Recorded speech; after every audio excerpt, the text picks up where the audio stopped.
Welcome to Being Human. This week's guest is Jim Benson. Now, I first met Jim in Belgium.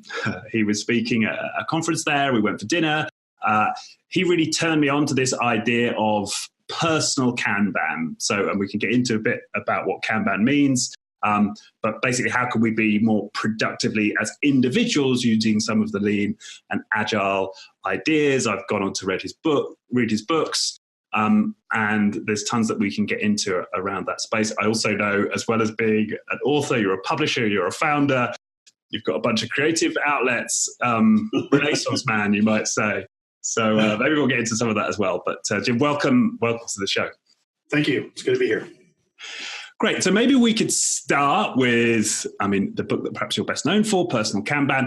So for people who've never heard of Kanban, let's break that down, and then personal Kanban. Okay. So a Kanban in this instance is basically just a way to visualize your work and limit your work in progress. And those two things are important because we can better manage what we can see, and we can't do more work than we can handle. Yet we're constantly working blind, and we're constantly taking on more work than we can handle. It's like two natural things that we do. And this thing kind of turns that on its head. It says, no, really, like, look at what you're doing and only do as much as you can finish. Then when you finish something, you start the next thing. So just really quickly, the way that it's structured is you have a backlog of work that you haven't done yet. You have stuff that you're doing, and you have stuff that you've completed. You write all those things down onto Post-it notes. You plop those into the I haven't done it yet column, and then you move them across as you do them. And in doing, you limit your work in progress explicitly by saying, like, I'm only going to do 2 or 3 or 4 things at a time so that you can focus on them and finish. Right. And, at least in the book, it sounds like the first time you got into this was with a Crapban. Is that right? Yes, that is quite a blast from the past. But what happened initially at the very, very beginning was, like, tell the whole story, is years and years ago at a pub just out the window and down the street here. A pub in America? You call them a pub in America, yes. Milady's Pub. It happens.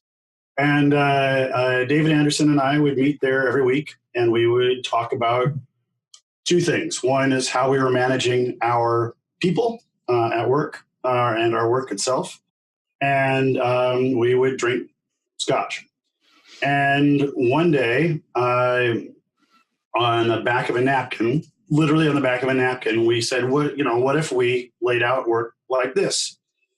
David went off and did that at Microsoft in kind of a very, it was like the Kanban method. We've seen like a very big Microsoft way.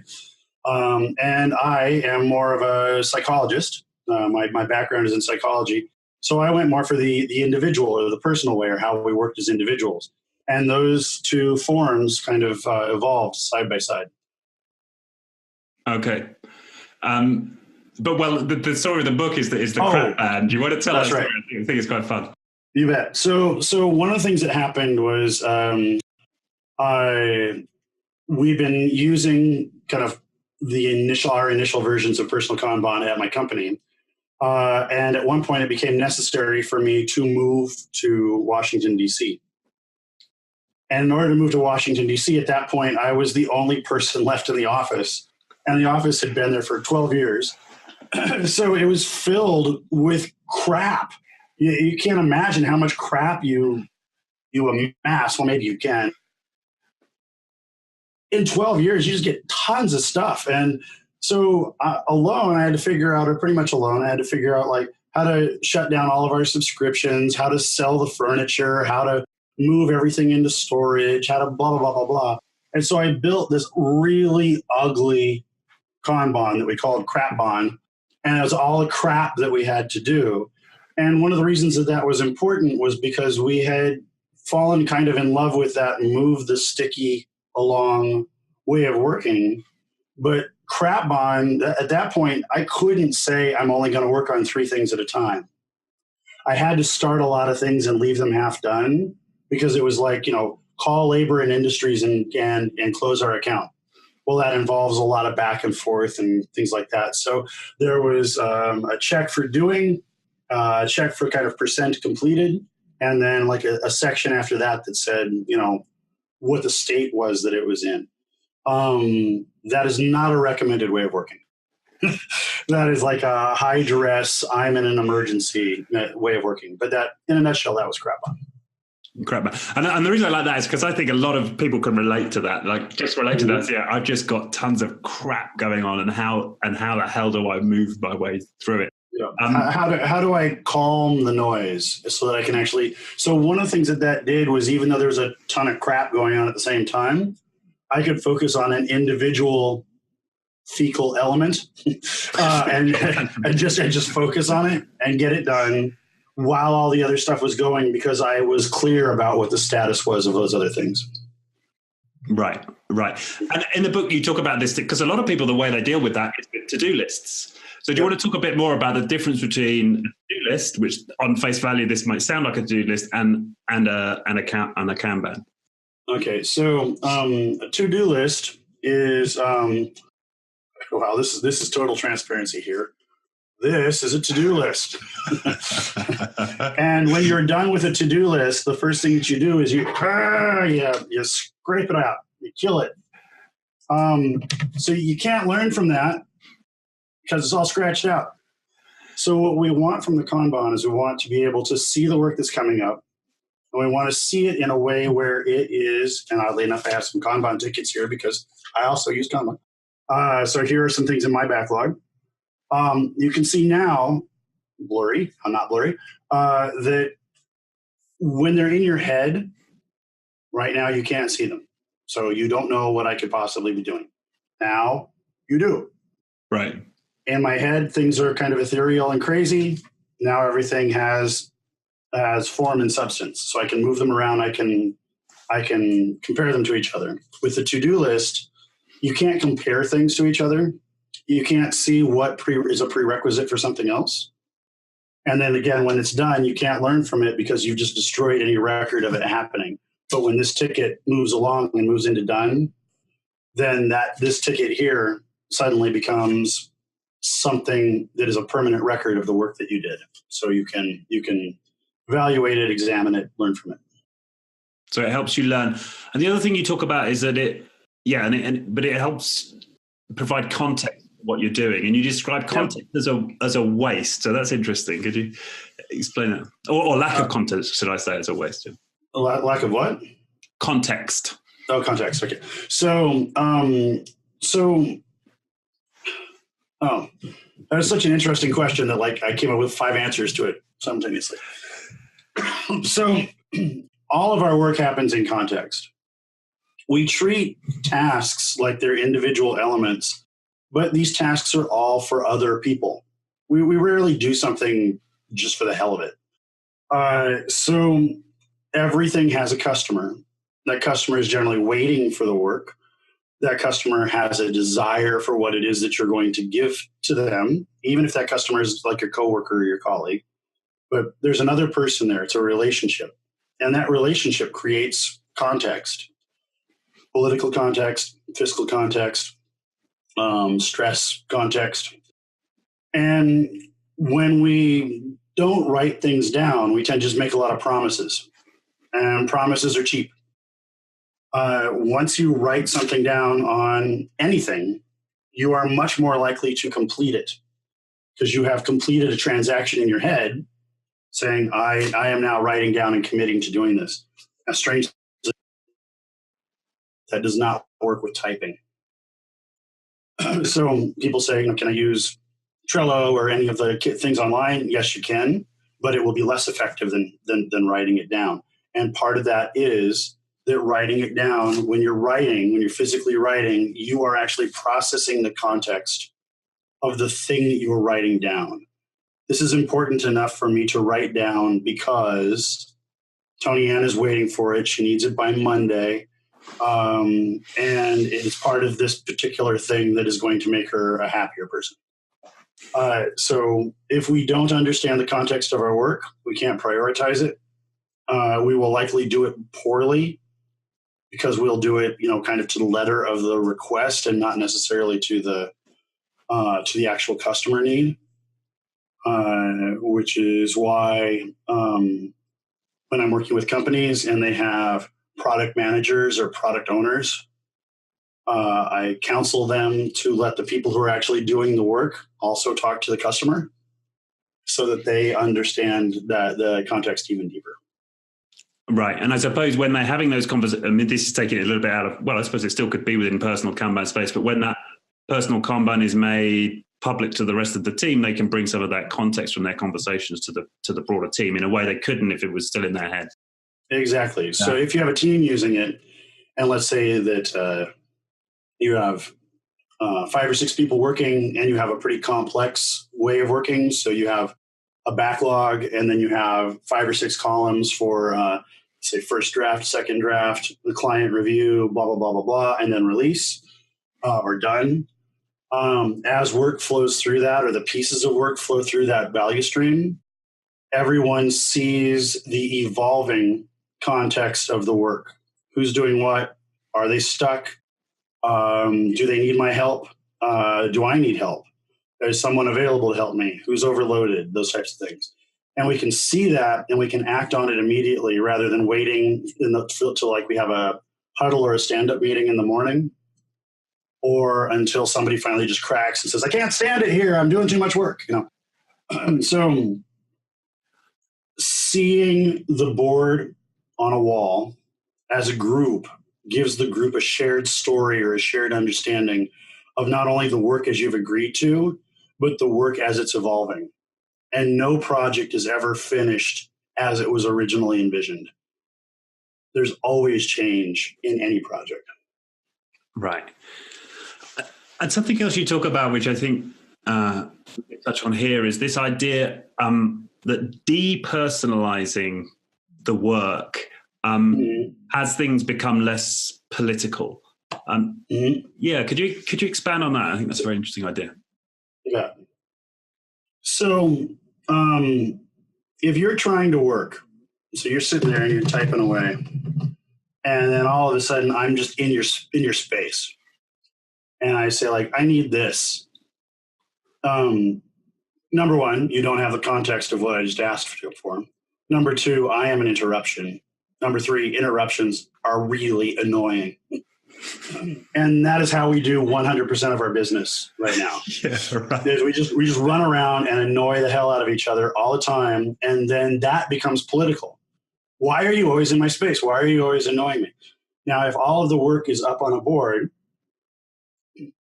and you're discussing what is needed, and there are activities or actions as part of that board where you can note that you either suddenly need help or you will need help throughout the course of the day, then all of a sudden that gets scheduled into somebody's workflow, and it depersonalizes the conversation about I need your help, and it depersonalizes conversations about quote unquote failure.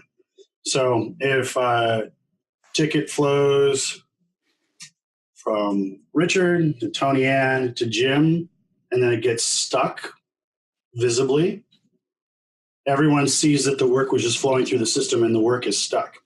If the work is not visualized, if we're visualizing our work like this, then my back, there you go. Jim cheekily put his phone up to the camera for those listening. Yeah. So if we're blind to our work, then what happens is when something gets stuck, that problem is Jim. That problem isn't the work. So we engage in something that psychologists call fundamental attribution error. We blame the state of something on the person who last held that something. So in the States, we call that the Trump administration, right? So literally every week, someone is being fired because something fell apart because their system fundamentally doesn't work. Has probably nothing to do with the people, but has everything to do with the system. So what we want to do is visualize the work that is on the board, put the work up on a board and visualize it. And then as things get stuck, we see that is a natural part of some of the work, that variation demands some work gets stuck, and then we can fix it. So there's a lot of different ways that things are depersonalized, but those are a couple of them. Right. And it reminds me, in fact, I just had a conversation yesterday with Brian Robertson, who founded Holacracy, and he said something similar. He said that the way that, at least in theory, the way that Holacracy works is it depersonalizes, in that case, the way in which governance works. And the way in which decisions are made in meetings and so on. So it's a depersonalization of our work activity, which allows for much more sharing and sort of humanity within the workplace, but outside of the work, which I thought was a fascinating idea, given how much press Holacracy gets for actually being dehumanizing. But I had an echo of it in how you describe Kanban from that perspective. Yeah, we are incredibly good at accidentally building systems that hurt people. And we are not good at slowing down and examining those systems and saying, excuse me, what is it in this system that is causing us to have this kind of relationship? So in the case of a Kanban, when you have your steps to complete something or you have your work up on a board, the work that you're doing is arguably the most important thing that you engage in, period. Because the work that we do every day is part of our self-concept. We'll say I'm a dad or I'm a husband, but those are kind of, not to belittle them, but those are kind of roles. But we identify ourselves by our profession explicitly. So, I am a software engineer. I am a politician. I am a filmmaker. And that means that we are, by definition, we define ourselves by our product. And then we go to work, and then we create these unbelievably ungodly systems that don't finish things, which means that our core definition of who we are and what we do, we don't let ourselves do. And then we get really frustrated. So it's not only depersonalizing in that, you and I might have a better political relationship, but that other depersonalize is the one that you just mentioned, which is the dehumanize. So when our work becomes mostly talking about our work, that is dehumanizing. So one of the best breakups I ever had was a woman named Erica in the early 90s. And I called her up and I said, hey, why don't we go drive down the Oregon coast for the weekend? And she said, well, I don't think that's what our relationship is based on. And I said, well, what's our relationship based on? And she said, we have a relationship based on discussing our relationship. And I thought that was the funniest thing anybody had ever told me. She didn't. And so it stuck with me. She and I had built a system where we discussed the work, but we didn't actually do it. Right. And we do that at the office all the time. Right. And so this is a way to have focused conversations about the work in a way which is depersonalized, it's more effective, and allows you to actually do the work. Yeah. It allows you to do the work and then have space for more humane. Professional satisfaction is pretty important. Right. Yeah. The other thing I thought you said was interesting in Personal Kanban Chapter 7 was lazy managers seek heroes rather than develop their own people. I thought that was a great line. I should tweet that today. All you lazy managers out there. And I think I talked about that in trying to find like the A-list. So, do we lose it? I think we're back. Oh, there we go. It was interesting to watch, though. So yes, that comes from a place of love, because I've woken up one day and said, "Oh my God, I'm a lazy manager," and You want to hire that person who's going to make your life easier.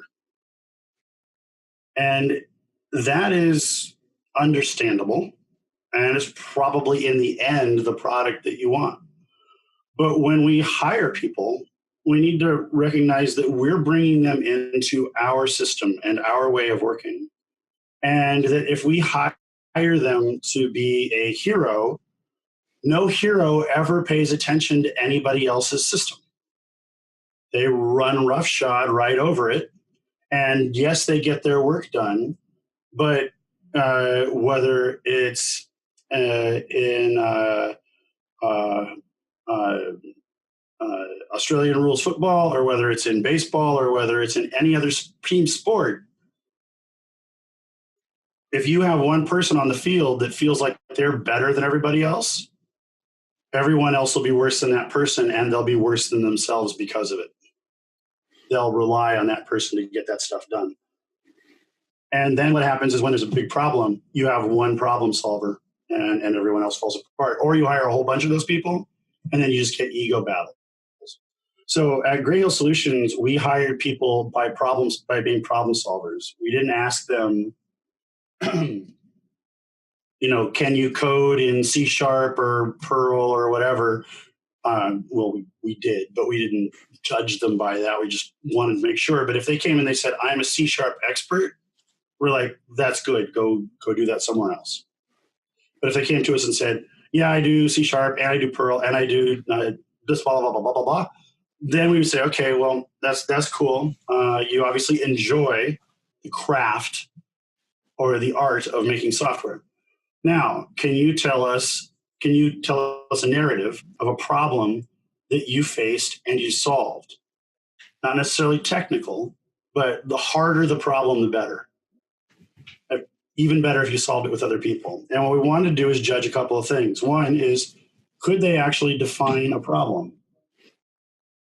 Could they define a problem statement? Could they discuss that problem? And then could they, tell a coherent story about what happened? Now, what that told us was that person was basically competent to do almost anything. Therefore, that person could come into our culture. We could train them the culture, train them the Kanban, whatever, and we could develop them, and they could participate in the development of us, because that was a relationship that we could have.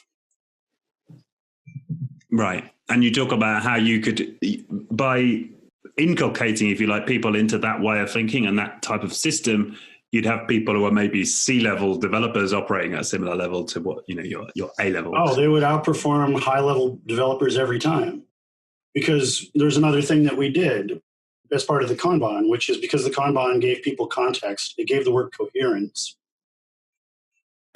Because our company invested time and energy into developing what W. Edwards Deming calls a constancy of purpose. Do you understand why you're there, why the company is special, why the product is special, why the customers are special, and what your role is in those relationships?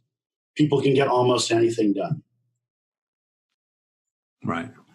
And it sort of dispels that myth of the A-star developer is maybe 10 times more productive than the C-grade developer. Or that. Yeah, it's bullshit. It's in a broken system. Someone who refuses to break is a star. But what they're doing is they're personally refusing to break. They're not fixing the system. Right. And what needs to happen in companies isn't to hire a bunch of people who won't break. It's to build a system that doesn't break people. Right. Reminds me a bit of the All Blacks hiring policy, right? They like talent is like third on the list of their hiring criteria. Mm-hmm. And top is, as I understand it, is attitude and their willingness to work as part of the team. Mm-hmm. It's a big part why they're successful. And the funny thing about attitude, that word, is that it can sound very soft and it can sound very subjective. And it's not attitude like, gung ho, I want to go, let's do it. It's attitude like, am I capable of dealing with a crisis in a rational way? Will I be there to support other people? That's attitude. You want people to be positive, but at the same time, you want that very real trait of being able to identify a problem and understanding that what we do in business is solve problems, and along the way a product is created. Right. Rather than we create products and then we have to deal with a bunch of problems on the way there. Mm-hmm. So if someone's listening to this and they're thinking, okay, right, scrap the to-do lists, I'm going to give this thing a go. What are the most common challenges that you find people have in adopting this way of working, and how could they deal with that? Well, I think the biggest one is a lot of people don't have any control over the amount of the quality of the context of the work that they're doing. They're stuck in systems that feed them more work than they can handle, that blame them when they fall behind because they're operating above capacity, that put them around other people who are operating above their capacity. Therefore, there's a lot of rework, which makes people work even more above capacity. And that makes using the board difficult. How can I limit my work in progress when my boss is yelling at me, I've given you these 5 things to do and I want to make sure you've started them all? And the relationship there is that the more things that we have ongoing, the slower we will be to finish any of them. It's a very simple relationship. It's the processing of anything through a machine. If you overload the machine either slows down or it kicks out garbage. We tend to do both. That's, I think, problem number 1. Problem number 2 is people sometimes find themselves in environments of low trust where they don't want to show their work, literally, which terrifies me. So about 4 or 5 years ago, I did a round robin, week-long round robin where I visited 4 of the major banks in Sydney.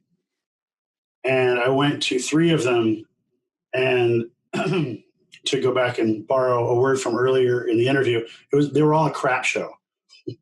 They were just completely off the rails. Fecal fest. Yeah, fecal fest. And then I went to the last bank, and the last bank completely blew me away, not because they weren't bad, but because they were like so far outperforming everybody else. And in the first 3 banks, everyone said, I am afraid to show my work because I will get in trouble because these things aren't done, or this isn't right, or I'm working on this VP's thing and this VP's thing at the same time, and they hate each other. So I went to the 4th bank. The bank was basically Post-it note city. So there were boards all over the place. No one had any problem showing anything. But my favorite part of the day was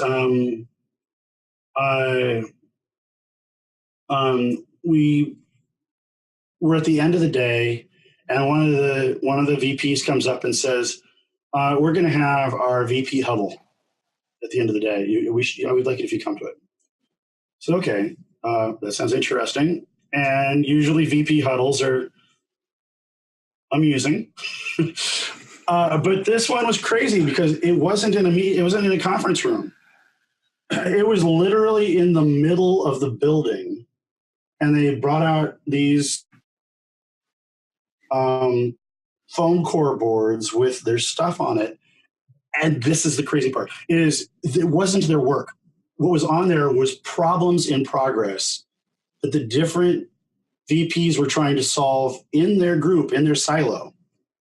And they basically workshopped the progress of each of them in solving those problems. So in the other banks, VPs would never do that, because if another VP has a problem, you'd be like, oh, good, that means I get more funding next year. these guys were totally collaborative. So they're like talking away and it's super awesome. And then random worker shows up and says, hey, can I talk? And they said, well, absolutely. They said, okay, well, next week we're going to do a rollout of this part of our new mobile app. And it is going to have these 3 stages in the rollout. And there are going to be impacts on usability as we roll out each stage.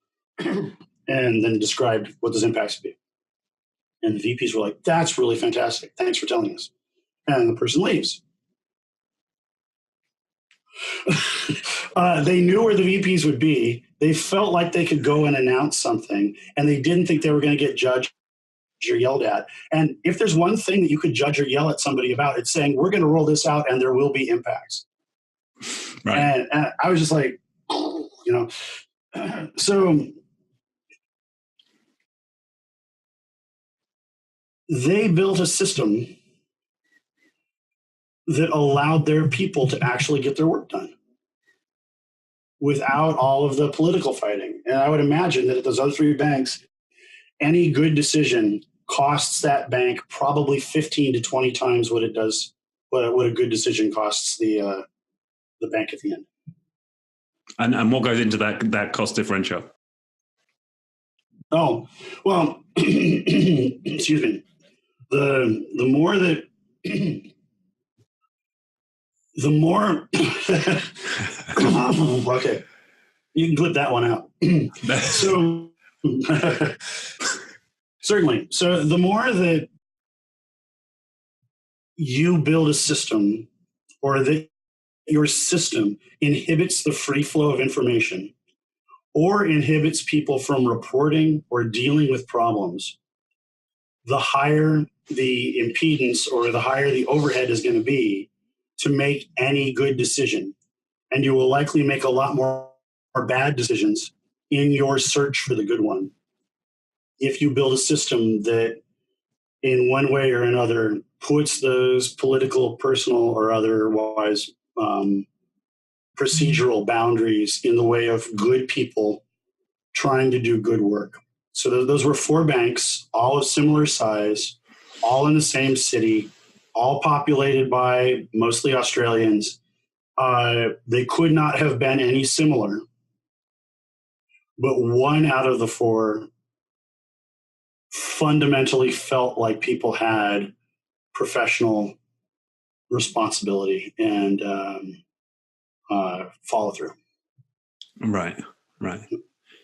I get that. So to recap on that, you're saying that it's one of the problems can be that you create this Kanban, but then you have no control over what's coming in, down the pipe, and that's a problem. And then the second one is actually putting your work and making it public can be the other big problem, having enough trust where that can occur.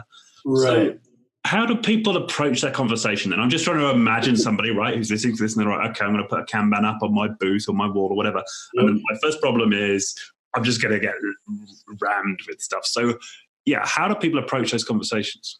Well, so if you are in a situation where you feel like you're in a low trust environment, the most important thing you can do is try and overthrow the low trust environment.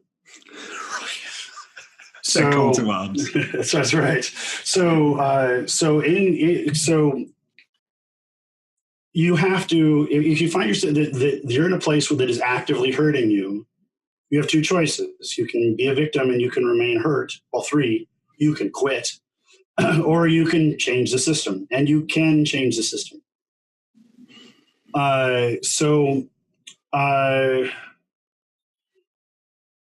Simply by visualizing your work and showing it to other people, either directly or just having it in your cube and not letting anybody know it's there, but they'll see it because it's visible. That itself is that first olive branch of trust. I am trusting you to look into my cube and see what I'm doing. The second element of trust building is finding a way to do things with other people. So in the upcoming book, one of the that we're writing, one of the stories that I tell is when I was at Michigan State University, we had a senior project to write an economic development plan for Albion, Michigan, which is a little city in Michigan that had one industry. That industry left, and people were like, "What do we do now?" It was a group project, and everybody freaked out. They're like, "What if somebody doesn't pull their weight? What if we don't do this? What if we don't do that?" And we had been studying and working together every day by that point, but for 4 years. We knew each other extremely well. Even though Michigan State had 35,000 students, the urban planning program had about 25. So we were very acquainted with each other. And we were all good people. But still, we had that trust fear. So what we did was the second thing that I would recommend to anybody, which is share your work as much as possible. And by share your work, I don't mean show it to somebody else. I mean, rather than going and asking someone a question, like, do you know this or whatever, make that into a collaborative moment. Sit down with them, show them the incomplete thing, and kind of work on it together, even if it's for 5 or 10 minutes. But that's how we got around the thing at Michigan State, is every Tuesday and every Thursday, we would meet for an hour as a group, and we would just do all of our work then, because we were looking at each other. And strangely enough, if you're with another person and you're close by and you have some familiarity, you feel better about each other. If you put cube walls up between you and you type away, and you're always like, what are you doing? What's going on over there? That's how distrust works. Distrust works by defining other people as external to ourselves and then treating them that way. So if we want to build trust in the office, we can use our Kanbans to come up with all sorts of tickets, and we can say, this one's just me, this one's just me, but this one I can totally work on with Tony Ann or somebody else, right? Find ways to work together so that you can find ways to work together. It's pretty much that simple. Now, if you get to a point where, because I've seen this happen, where like random boss who doesn't quite understand, or maybe they're afraid of something else, because a lot of business is driven by fear. But if people come up and try and break that up, just ignore them. And if you get into too much trouble, and I know this is glib, and I know this isn't possible for a lot of people, but literally get a different job. Because there's a lot of places, there's a lot of people in this world that are running companies as abusive relationships. And your guest the other day, in Holacracy's entire goal, I hope, is to explore how we work together to create ways of working that are more humane. And that is exactly the same goal as personal Kanban. Right. It's interesting you put it in that context. It's almost like you might say there's a moral obligation on a spouse leaving an abuser because at some level they're enabling this abuser, and the best thing you can do for them is to get out of the relationship. I mean, I think there could be some truth in that. At the extreme ends of this, there is a valid corollary there, I think. And the thing is, right now, worldwide, right now, there's kind of this wave of distrust. I wish it wasn't there, but it is entirely a human construct. It is a system that maybe some people started, but if we don't fight it, we all help build that wave. And that wave happens at home, it happens in the office, it happens at the grocery store, it happens everywhere we are. So it is a moral obligation, at least it is for me, to actively seek ways to calm the stress in the world and to help us do what we do best, which is figure out cool things to do and then do those cool things. And if human beings are focused on that's a game changer. Right. And And the other thing I would add to that, and this is from another guest, we talked about trauma and trauma reenactment. And if some people are listening to that and thinking, yeah, well, I've got, this bad boss and there's no way I could try any of these crazy ideas from Jim. But you might want to ask yourself, right, if you don't feel like you can leave that relationship, is this because you're in reenacting something from your past? And actually you need to go do some work on that to get you to a place where you can make choices like the one that you suggested. So I have what I consider to be the greatest true story I've ever heard. So I spent the last year and a half working with a Turner Construction, a major construction company in the U.S., and working primarily in their New York City office. This is a 117, now 118-year-old construction firm. As you would expect, its history is very testosterone-driven.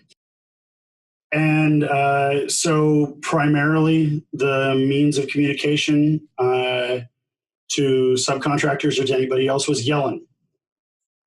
And so one day we're sitting in a meeting and somebody asked their lean director there, Doug, what do you think the best lean project is in New York?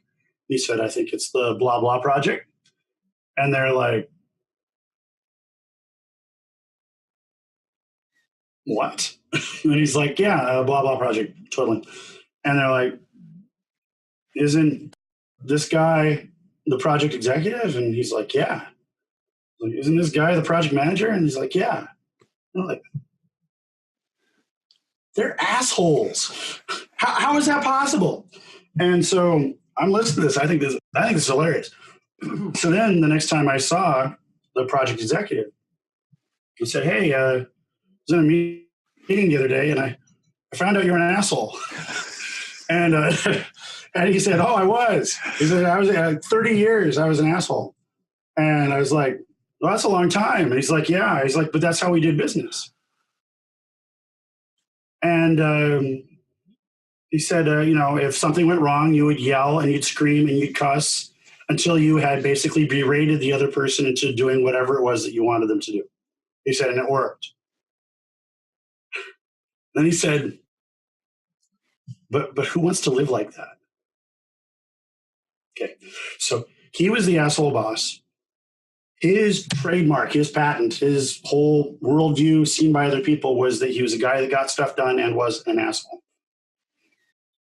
The thing that changed that, this is why I don't have any tolerance for people that say like, cultural change takes 3 years and you need heavy equipment and drugs and stuff.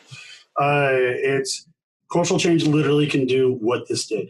The rule that went into that project was no yelling in the trailer. That's it. 100%. So it was a symptom, but it was also the root cause. And it was the action, the human action, that when it was absent, enabled other actions to come up. Better, beneficial, helpful actions. Because the whole time I knew this guy, he's like an awesome teddy bear of a guy. Completely lovable. And, I could see that he was capable of yelling, but I had never heard it. Right. So granted, the boss there needed to change, but it is possible to achieve that change with small measures. Starting, maybe you're a junior project manager, you have a little project, you build that initial project to just be entirely collaborative. So you have control over that little sphere of influence. And then you get the work done faster and of higher quality. And maybe people notice, maybe they don't, but you do your next project because you'll have another next project because your project was successful. And then sooner or later, people are going to notice that. There are a lot of people that I know who work in hostile environments because that hostile environment gives them other benefits that they wouldn't otherwise have. Maybe they're the only employer in town. Maybe they have a big name. Maybe the work that they do, even though it's hostile, is good. So I've seen that. I've been in evilly managed hospitals that save lives every day. You know? So I don't want to be glib about quit, but I do want to say that don't, just like you mentioned, like someone who's in an, are you stuck or are you enabling? And that's a harder question to ask than maybe a personal Kanban can answer for you. Right. Okay, so we've got a little bit of time left. I thought we might take a little bit of dive into your. Well, you've written a couple of other books, but one in particular I thought maybe worth touching on is why plans fail. And maybe we've touched on some of the themes already, but Jim, why do plans fail? Why do plans fail? Plans fail because they're made by humans.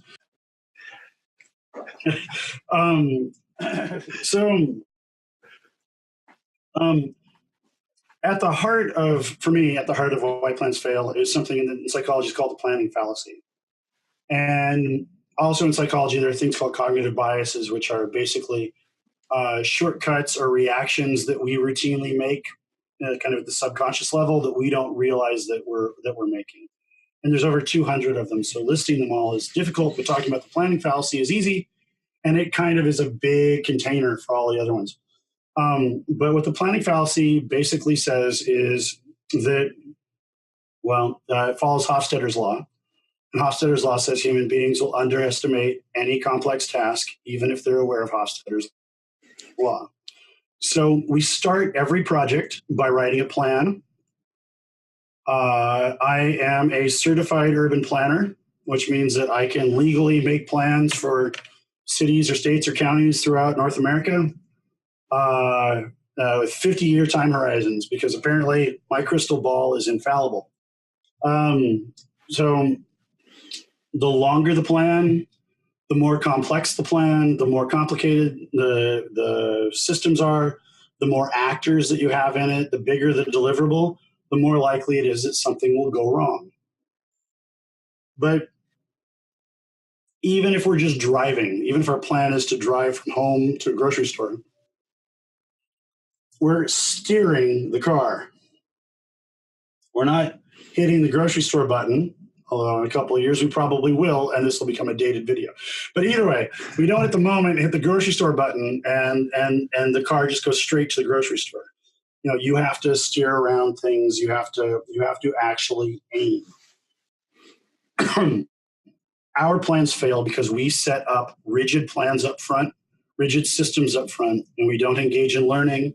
We don't engage in, when we don't engage in learning, we don't engage in observation. Okay, we sit there and we try and do all the tasks, which is one of the dangers actually of poorly used personal Kanbans, is you'll put all your tasks in your backlog, and you'll just do the tasks, and you'll think you're getting somewhere, and you get to the end and you try and assemble them, and you're like, these don't even fit together. So, as something's flowing through and it gets to the done column, you want to look at it and say, did that go right? Did I like doing that? Did the person get value? Am I crazy? Am I wasting my time? Those types of questions. If we can do that, our plans are much less likely to fail because we're engaging in what psychologists also call system 2 thinking. We're saying, okay, I'm going to slow down. I'm going to look at what just happened or what is happening. I'm going to look at this problem and I'm going to solve it. And I'm going to recognize that problem solving is part of the process of making whatever it is that I make. So software developers don't type for a living. They solve problems. General construction has no construction employees. They don't build buildings.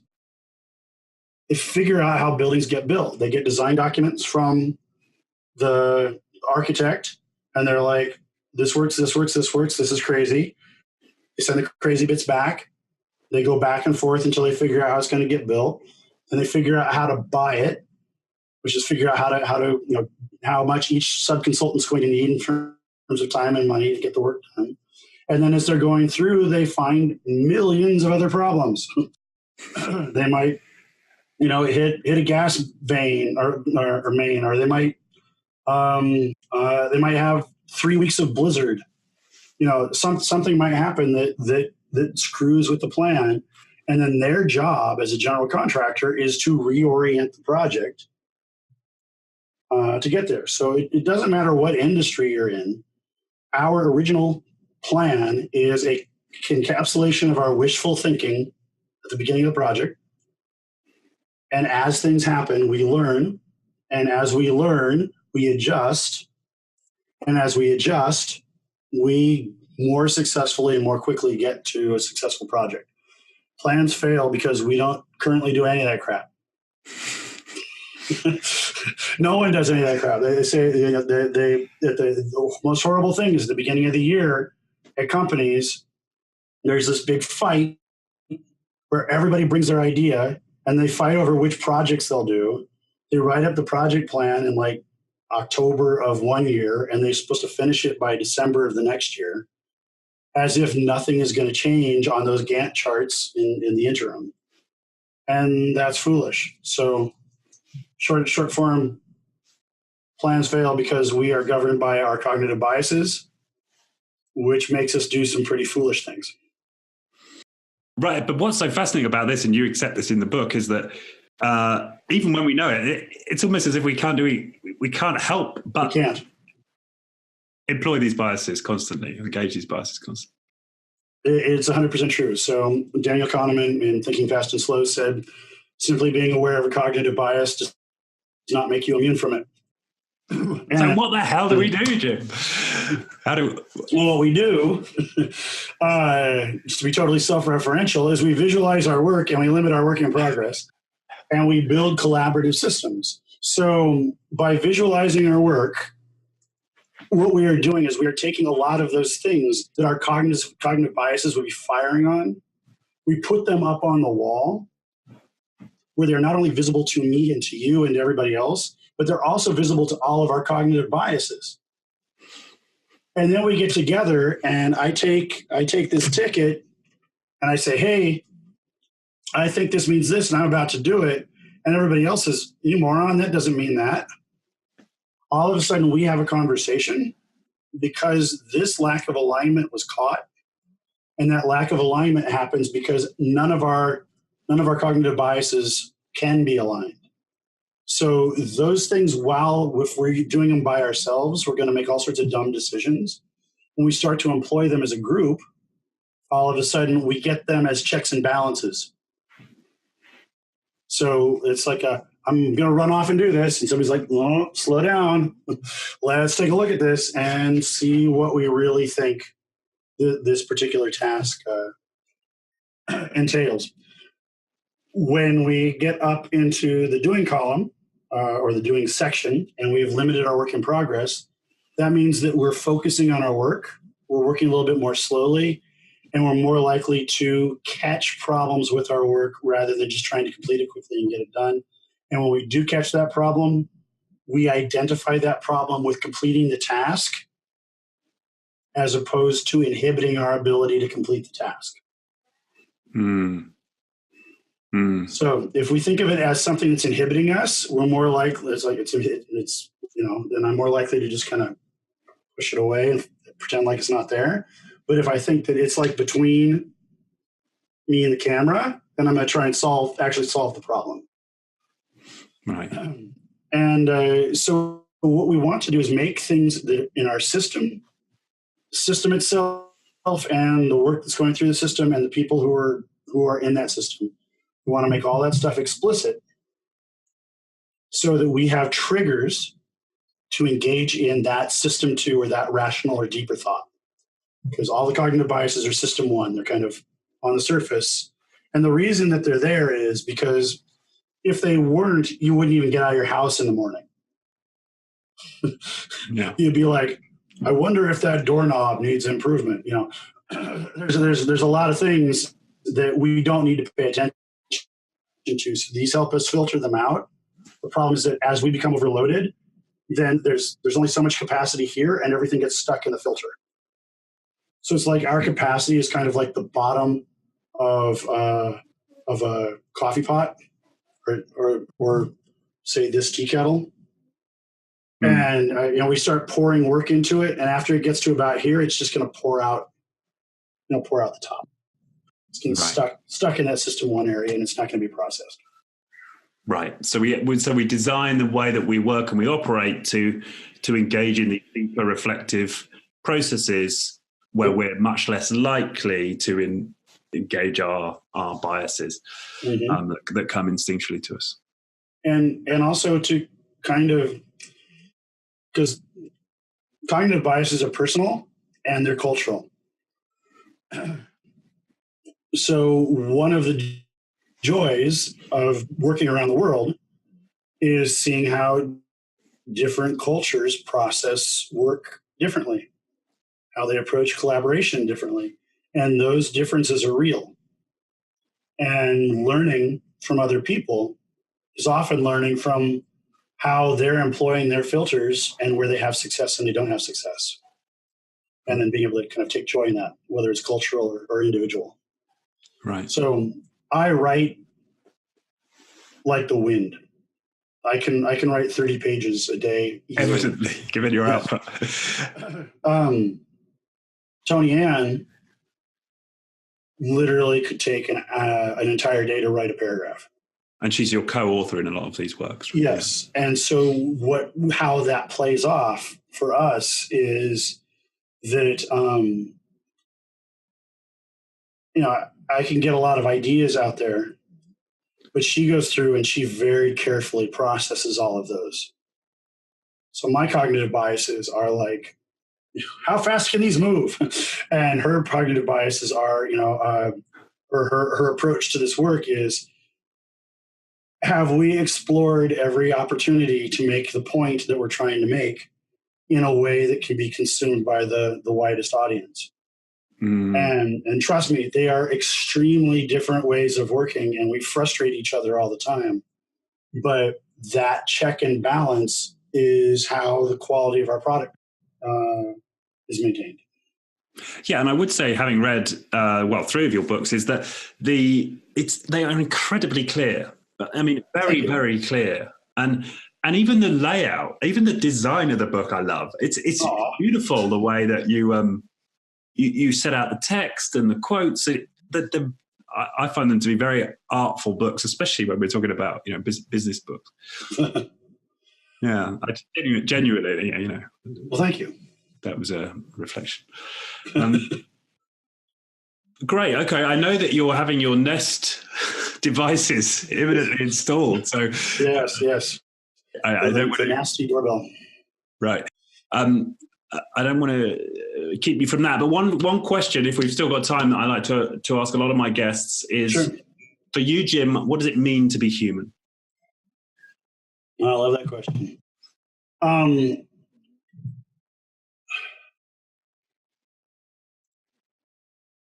So I'm trying to figure out if I should give the one sentence answer or the story.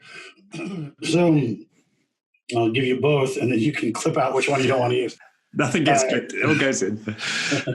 So when I was in, junior high or high school, it was time for confirmation classes in our Catholic church. And it was very important to my mother that I go through confirmation classes. And she knew I wasn't really into it, but it was important to her, so I needed to find a way to become into it.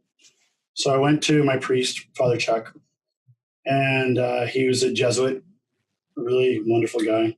And in his office, he had bookshelves and bookshelves and bookshelves of every religious text imaginable. And so I went over to his bookshelf and I pulled off like 5 books. And I said, I will go through a confirmation class. I will read everything you tell me to read, and I will become the world's greatest Bible scholar if we also read these and we can talk about them comparatively. Bold. And he looked at me like simultaneously like I was crazy and like I was a gift from God.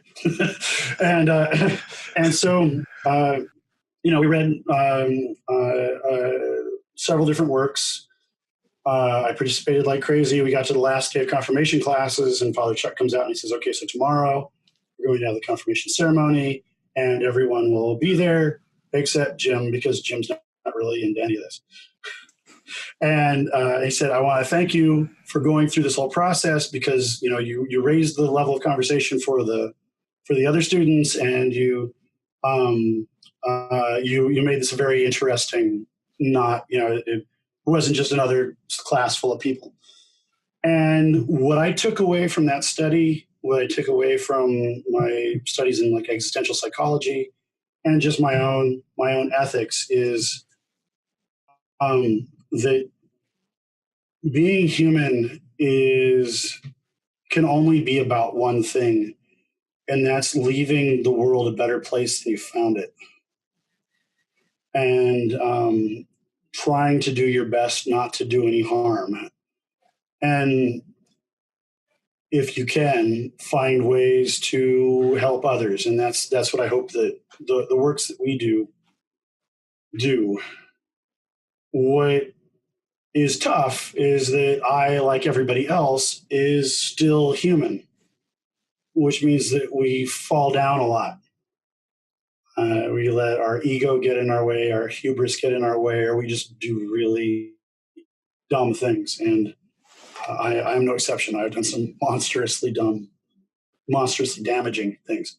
So also part of being human is understanding that that's going to happen, and that you have to reconcile those two things. And I think in the end, the reason that's important is that we're not on the planet alone. And that the more we don't reconcile those things, the more we are going to behave in, if there is such a thing, in an unreconciled way, or as the Buddhists would say, in an unbalanced way to the people around us. And that is what I think being human is. Beautiful. Okay. Well, thank you so much. For people who want to learn more, where's the best place for them to head? Probably the best place to head is personalkanban.com. That's the easiest to find. You can find the books and the online classes and links to our other endeavors from there. And this one's kind of beat up. In a couple of weeks, we will release the Personal Kanban notebook. Oh, okay. Which, as you might guess, it's a very nice Personal Kanban in it, and some learning materials in the back on how to do Personal Kanban better. And we are working on a new book called Endeavor, which I'm announcing to the world for the first time here. Wow, it's a coup. And what we found is that there's a difference between the way that we personally, psychologically, emotionally treat the word work, and we treat the word endeavor. And there are some pretty massive ramifications to that in how we set up our projects, interact with each other, and so forth. Wow. Well, I'll very much look forward to that. Maybe get you back on. What's that? That would be awesome. That would be awesome. Okay. Fantastic. And I promise not to have the flu then. Yeah, no, must thank you again for doing this. Your state. Okay. Well, get some rest, and I hope your install goes well. Thank you so much. Thank you, Richard. Thank you, Jim.